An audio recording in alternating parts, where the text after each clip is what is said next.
cabdixakiin horaan u sheegay inta badanna waa ku celcelinayaa waa wax meelo badan ay kaga dhowdahay nasriin xilliga doorashada haddii la yimaado wagashta waa badan tahay barnaamij hadda ka hor oo xasan cadan in la dhaho youtube-ka ku jira waa ka dhagaysan kartaa madaxweynayaashii hore oo hadda dowladooda saas kuma dhicinaa tiri haddaan sheegayaa horena waan u sheegay youtube-ku ku jira waa laga dhagaysan karaa barnaamijkaas xasan cadow iga wareystay ayaan hore fiiri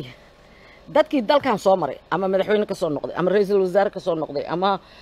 ma aha hadday musharaxiin hal dhinac kama hadlay ama hanka siyaasadeed la ama labada garab oo musharaxiinta hadda la sheegayo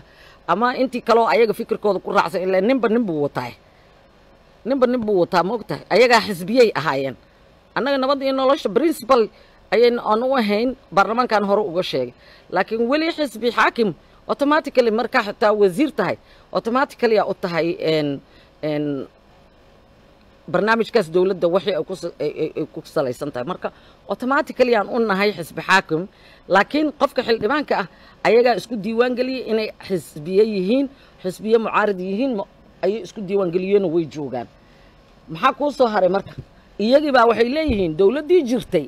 oo dowladihii hore aan la dhihi jirin maya waa in wasiirada la bedela sida hadda ay tahay aan soo qaatay oo kale wasiirkaas iyo wasiirkaas ma iyaha ku soo celinin meesha qadiijo ma rabo fulaan kale ma rabo kan ma rabo way soo baxeen doorashada ma la qabanaayo inta oo xijaar taliya booliis yahay xijaar uu yahay faad yaasiin uu yahay war ma adaa magacaawday dadkan ma adaa meeshaan madaxweyne ka ah ma adaa ra'iisul wasaare ka ah ma adaa wasiir amni ka ah haddii garaado la siiyo iyo haddii oo xil loo dhiibto ciddii maanta madaxda ah ayaa waxaas iskale marka qofka inta aqoontaas soo maray ama hadda xilkaas hayo oo og inaysan jirin ayaa lagu kala tegay meeshaan marka aan ku leeyahay xasan caddaad ka dhagaysanaysaa kabashkabashta inay badan tahay horaan u sheegay dhowr bilood ka horaan sheegay haddana waa sheegaya musharaxiinta dalkan joogto iska dhaaf xildhibaannimada bushiga meesha uu ka jiro waayo madaxweyne maxamed cabdulaahi farmaajo horta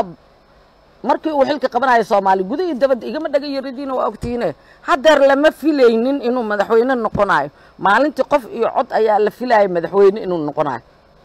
muslim bay ku faanaan ma rumaysna diintana Soomaa hadalkii yamyam maangaabyadaasaan ilaah magac wadaagnaa war ilaah baa siinay waqtigaan uu na siinay kii ko reeba mutartankii ko reeba asagoo yimid oo uusan helin madaxweyne intaas isbarbar dhigi waayeen kaliya marka muslimnimada afka laga sheegaa Soomaaliya yaqiinka dhabta niyada ama ah waxa ku soo haray marka waa muuqata ifafaala jira dalkan wixii uu uga duwan yahay oo kale waxa waaye inta musharax meesha joogta hadda haddii midowga musharaxiinta ay yihiin iyo haddii kale oo kudlada musharaxiinta ay yihiin intay isu tagaan talaata ism billah hal qofaan wax siinay ma dhahayaan that's why aysan 60 iyo 1 beeshooda codkooda u helaynin iska dhaaf wax kale kulli marka waxaan ku iri qarqaryadan iyo qaylad dhaantan waxa waaye maxamed cabdulaahi farmaajo inuu soo noqonayo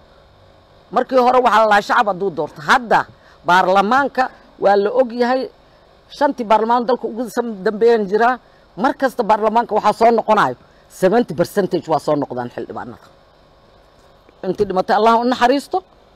inta marka baxaysa waa 70% inta soo baxaysa 70% kaas hadduuba haystaa aqlabiyada baarlamaanka oo beelhooda ka imaanayaan hadda qadiijo soo noqotay kala ka soo qaad wasiir kala soo noqday ama xildhibaan kala soo noqday soo qaad oo noqonaya ka soo qaad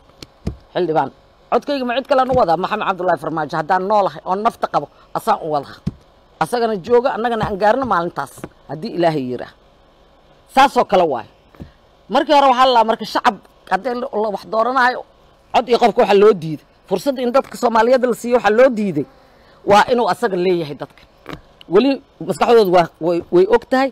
dhawaaqa dadka Soomaaliyeedna gudaha iyo dabadda waa laga og hadda waxa ku soo darsantay marka baarlamaanka xitaa hadii la bedelo 70% inuu haddana ugu yaraan uu soo noqonayo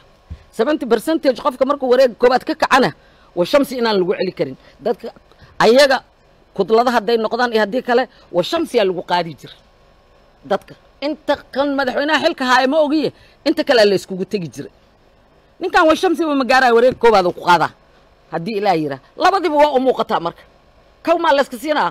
waxaa u dhihi jiray waxaa aniga shiidlaha waxaa ka imid jowhar meel la dhee karow aleel helay iyo reer fulaan saas waay maxaa u kuulita baa kaw layska siina hiba eebba bixiyo waa habeen layskama qaado waa mahadsantihiin hooyo noo soo gabagabeeye